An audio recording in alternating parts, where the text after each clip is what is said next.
Hello everyone and welcome to my 2003 Land Cruiser Amazon, also known as the 100 series. Here in the UK we call it the Amazon. I've owned this for nearly 3 years now, 191,000 miles on when I bought it, and I spent £10,500 on this car. Now I'm going to tell you everything that I've done to repair it, to maintain it, to modify it.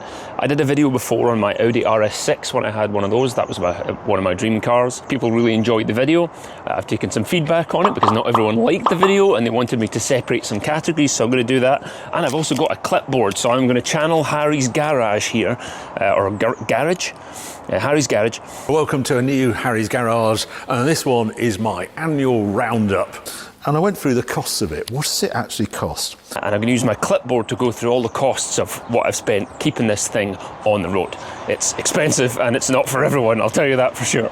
So I'm going to do a couple of videos with my first 2 years with the Land Cruiser, and I'll probably follow up every year. So this is the year one video of everything that I've spent to keep my Land Cruiser Amazon on the road.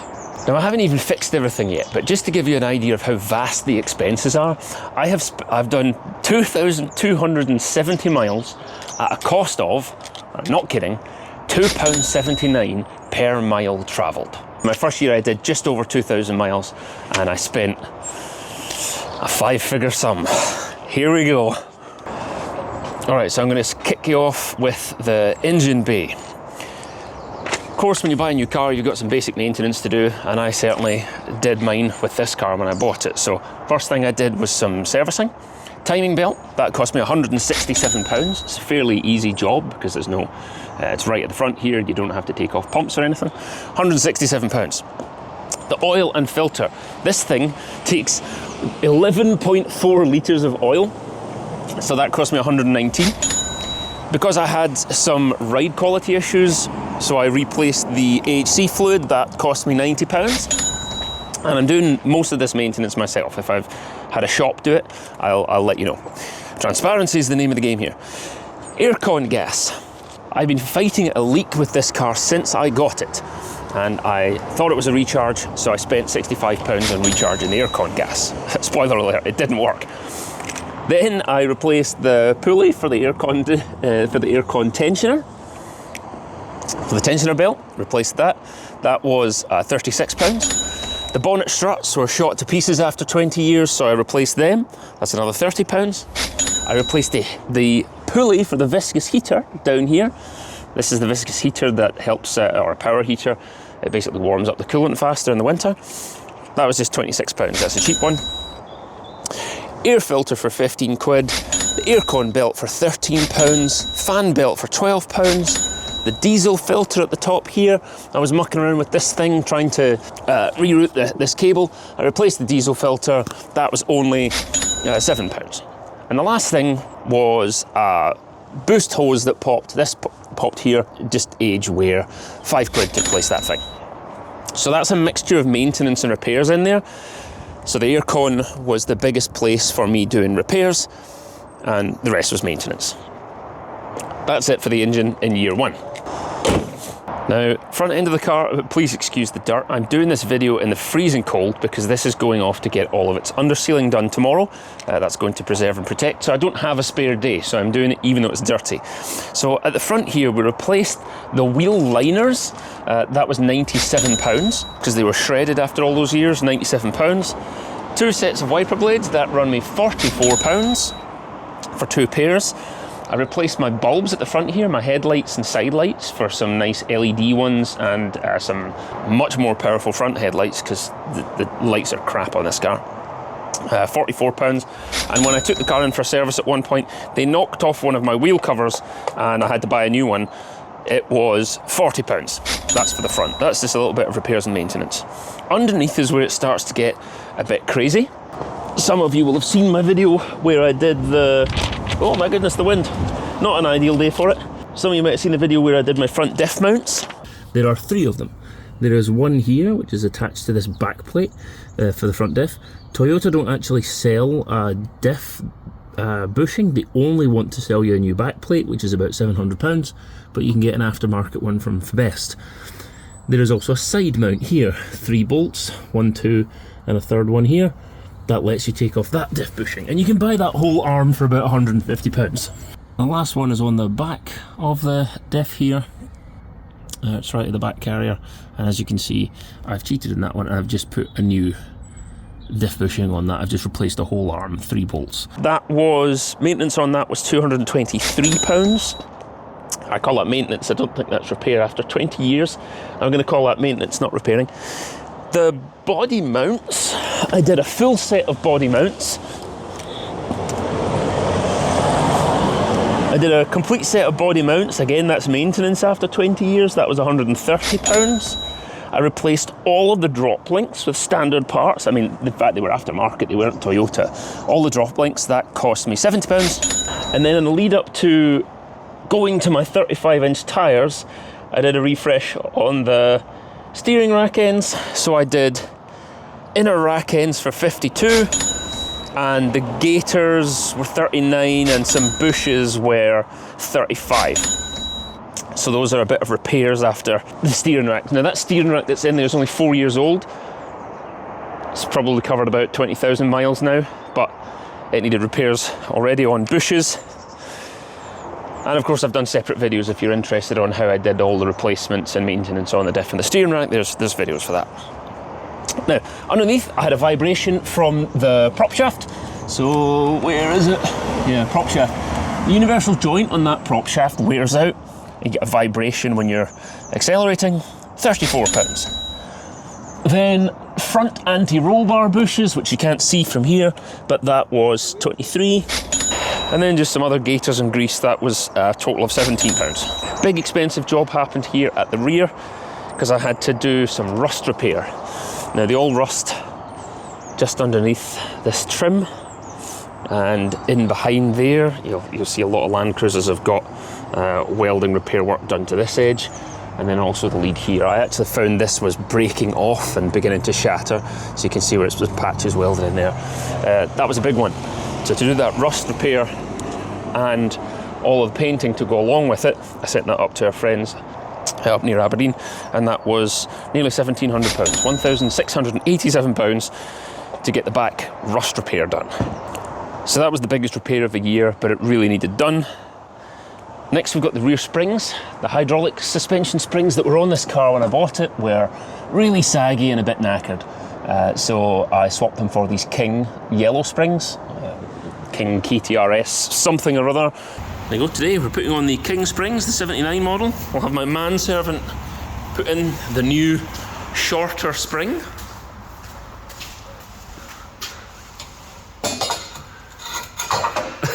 It's so convenient. Because it's what, 1.5 inches shorter, yeah. It just goes straight in the hole. So that is another nice thing about these King KTRS 79s. Those springs were £160, but again, given the age that they've done, I don't mind that. And it wasn't a huge price difference to upgrade rather than just doing the standard ones. These reversing lights were absolutely done in after all the years of water ingress. Oh God, that tailgate repair will come to bite me sooner than I realise. But anyway, those were £18 to replace those with LED ones, which are so much brighter. And last thing was this wiper blade, £9. Now, I've heard some people are putting on longer wiper blades, because apparently you can put an 18-inch instead of the 16-inch, and it still swings around without much difficulty. Maybe I'll look into that. But I did the standard one, £9 for that. On the inside, sorry, again, haven't cleaned it because I've got no time, because this is going off to get repaired. The seatbelt on that other side there, they get really sticky over time, and I decided to just replace that with a used one. Got it off eBay, £45. Nice and easy to swap that out. And similar to the front, the boot struts on here after 20 years were totally dead, so this kept falling down. Now we've got some tension back on there, £25 for the struts, and we're done. Now this is a bit of a small repair. In fact, I'll come round to the other side, I'll probably get a bit better view here. But the facelift came with a centre console that has your various heating and AC controls integrated in the dashboard here. But these switches eventually stopped working because they're just a little silicon rubbery micro switch underneath. So stripping all of this down and then putting little patches of 3M adhesive tape as a shim behind the button. That wasn't a fun job, but it meant that it only cost me £15 for some brand new 3M tape, and that got these buttons working again. The many years have taken their toll on the switches for the mirrors and the defogger. And before I start an adventure into hard wiring rocker switches, there's some chat that I can dismantle most of this and get to the little silicon touch switches inside, possibly clean them, or possibly desolder them off the board, order new parts from China, solder them back onto the board, and hopefully profit. But I'm going to try and do the cleaning route first by breaking as little as possible.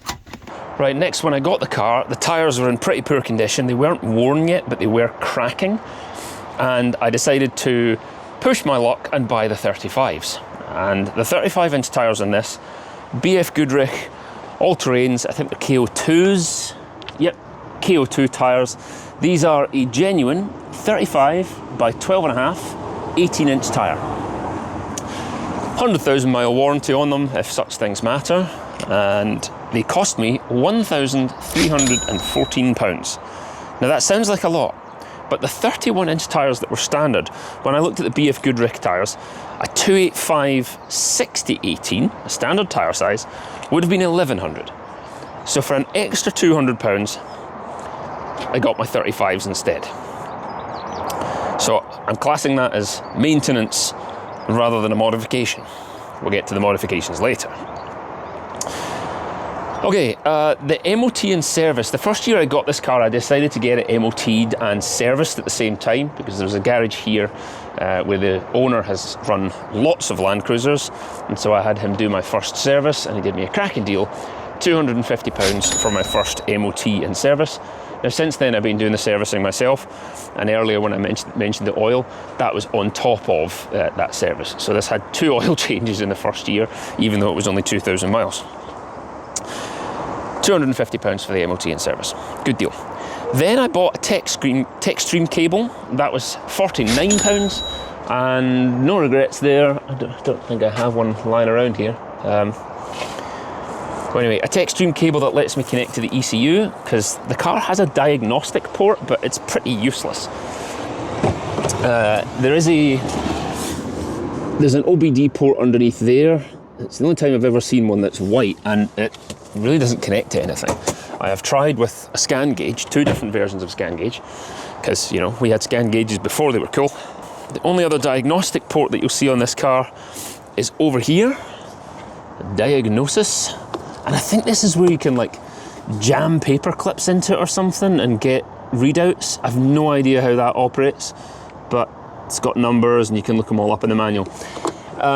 So diagnosis on this car is problematic from the electronics perspective.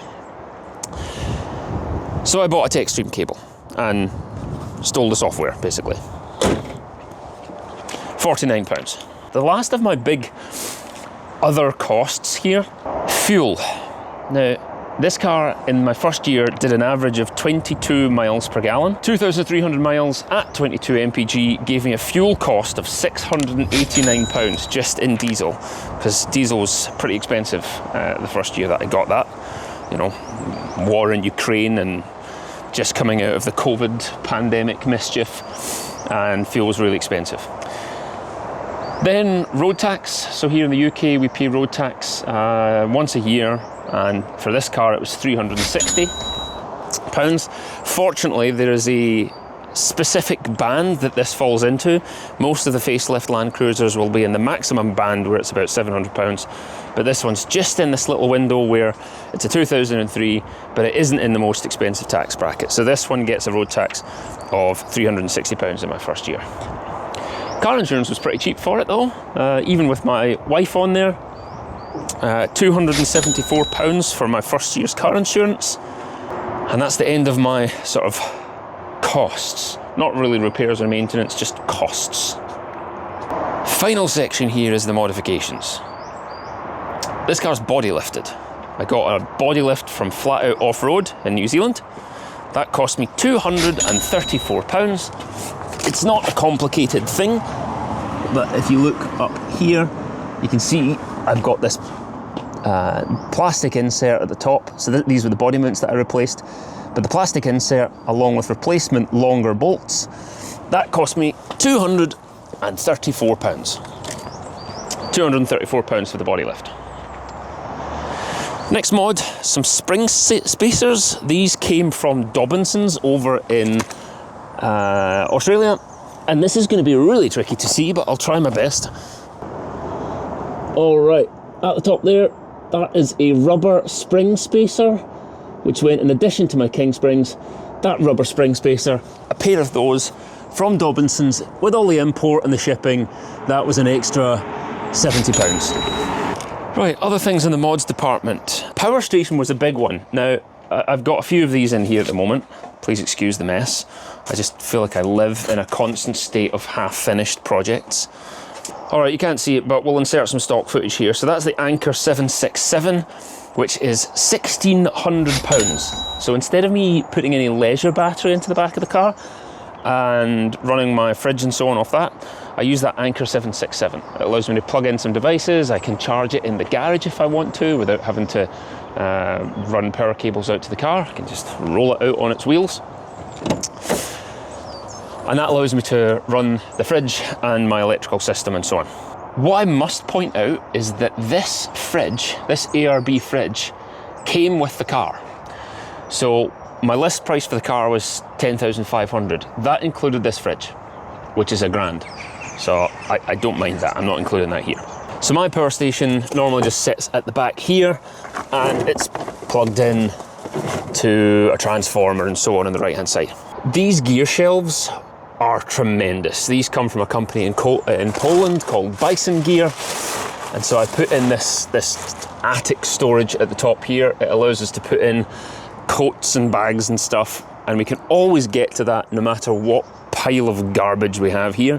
We can always get access to our coats and hats, etc. So that was expensive. That was £372 delivered and with the custom. So expensive, but it's been really great. Rear electrical system, and this is kind of in a half dismantled state at the moment, but am I going to lose all my drawers here? Yeah. So I've got some switchgear here and some extra cables, and I ran a 4-gauge power cable all the way to the front. Lots of relays, and I've got a transformer in there as well. I don't think you're going to be able to see that. In that box there's a power transformer, and that steps up the voltage, which allows me to charge my battery pack, not with the 100-watt cigarette lighter plug, but it allows me to do it at 240. In fact, nearly 260. If you try to run more than that, it trips some sort of current protection on the alternator, and you can't charge it any faster than that. So 260 watts is the sweet spot that I've found, and I do it through a transformer. I think it's a 36-volt transformer that I just got off Amazon. So all of that rear electrical system, that was £248. That's a modification. This Bison Gear fridge slide, also an expensive one, £178 by the time I paid the shipping and the customs duty. And I do regret buying this one, because every time I want to get into my fridge, I have to pull this forward. But I got the slide out, but I didn't get the tilt. So I still have to climb up on my bed here, or I have to try, I mean, I'm 6'2" and I can see into it, but it's hard going. So I've looked at the tilt and slide ones, so that it comes out and then pivots down. But you know, I'm another £400, and at the moment I'm making my peace with the one that just, it's pull only and doesn't tilt. Let me see if I can push that back in. No, I can't, because now there's something jammed in the back of it. Great. All right, so fridge slide was £178, but next time round I would spend a bit more money and get the one with the tilt. Especially now the car's on big tyres and body lifted, it's a real challenge getting in that fridge. My drawers are just homemade with 10mm plywood. Some screws. The most expensive part is the ball bearing drawer runners, because they're 1 metre long. All of that, drawer build, £120. Bargain. But I am gonna, as I've mentioned before, I'm gonna redo this. Sometimes you'll see people do ones that are carpeted and have, you know, fancy coverings on them. This one gets destroyed with, you know, gearboxes and stuff coming in and out, just because this car's used roughly. I don't baby it. So it's gotten quite chipped up, and no regrets, only £120. I'm gonna make a better one. But I'm probably still not gonna carpet it. Right, I did a big job with sound deadening. That's a modification. All of my carpets and seats came out and I put 3 layers of sound deadening, but I bought the mat in bulk, and there's a whole separate video on how I did that. But that was £111 for the sound deadening. It made a great difference to the comfort of this car. You can hold conversations even at 70 miles an hour inside. It's a massive improvement. Made it heavier, of course, but it really improved the sound inside. Next, a mobile phone mount. Now, I tried a couple of different versions of these and I'm still not really happy, but I've got this one, which is a Broadit universal mount. That's the best thing that I could come up with, which is on an AMPS connector at the back, just jammed into the side there. This is a fairly terrible solution, and I'm probably going to build something which has a frame at the top, which allows me to connect AMPS ball mounts to it. You can get a set from Bullet Point Mounting Solutions, which I really like the look of, but getting them over here is next to impossible. It'd be about £300 for a phone holder because of the shipping and the customs. I'm not spending that. Final mod that I made to the car in my first year was the roof box and the roof rack. Now, I've got a triple roof rack, and I bought this in bits and pieces off eBay just because I needed a strange number and I was trying to get good prices. So most of those were used. £365 for my roof rack system. And then on the top of it, I have the biggest roof box that Thule make. Oh yeah, worth mentioning, that's all Thule stuff, all their most aerodynamic kit. And then I have the biggest roof box they make. It's some 900 litres.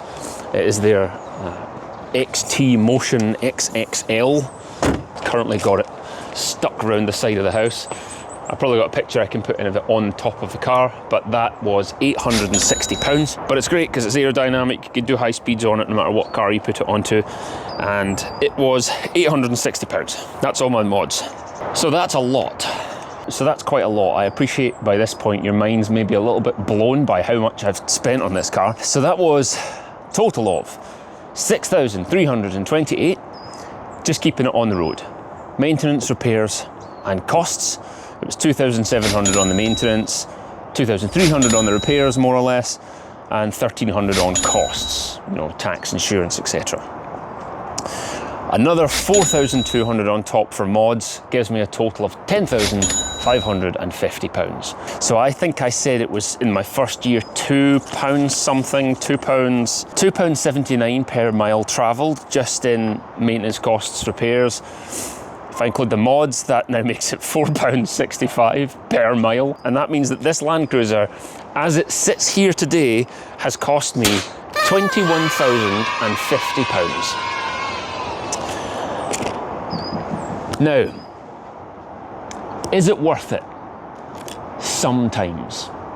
I went round the houses with the Range Rover, the X5, the Q7, the Porsche Cayenne. All right. Can confirm these are terrible. Tried them all. Really liked the Range Rover actually, but the Land Cruiser, I just couldn't figure out why people were spending so much money on, you know, 20-year-old Japanese stuff. Now I get it. Spending $21,000 in a year on a 20-year-old car isn't for everyone. But I really do like this, and on balance of all the cars that I've tried, this is the one that I've enjoyed the most. So in my first year, 21,000, that's how much it might cost you if you choose to buy a Land Cruiser and start fixing things on it. Now, when I did the Audi RS6 video, people said things like, oh, well, you know, your next year costs will be much cheaper than that. Not the case. So I'm going to do a second year video. I will see you very shortly. I'll even link it in the description below once I've edited it up. But you'll see me very shortly wearing the same clothes, carrying the same clipboard, with the car in the same position, and I'll tell you my year two costs. Wasn't quite as bad as the first year, but it ain't far off. So thank you very much for watching. If you do have any questions, of course, leave them in the comments down below. Thank you for watching, and for those of you that are subscribed, welcome back, and thanks for supporting the channel. This is an expensive car to run, but it's awesome and I love it. I think the only one that I would go back to now is probably the Range Rover, but you're going to end up with similar maintenance costs on one of those. It's a difficult thing because it's a very nice car to drive and it's very comfortable, but then there's mornings where you come out and the suspension is collapsed. Like, what is this? Look how low this is. This is what it's like to own and drive a Range Rover, and this is on a slope, so it's exaggerated, but the front suspension's collapsed. This is what happens when you buy a Range Rover. You're just waiting for the next thing to go wrong. With a car that's not going to hold its value as well. So that's my Land Cruiser Amazon. I really like it. I spent 21 grand on it this year, and you might think I'm absolutely mental, but if you do, in the comments down below. Thank you very much for watching, everyone. Take care, make good decisions if you can, and I will see you in another video very soon. Bye.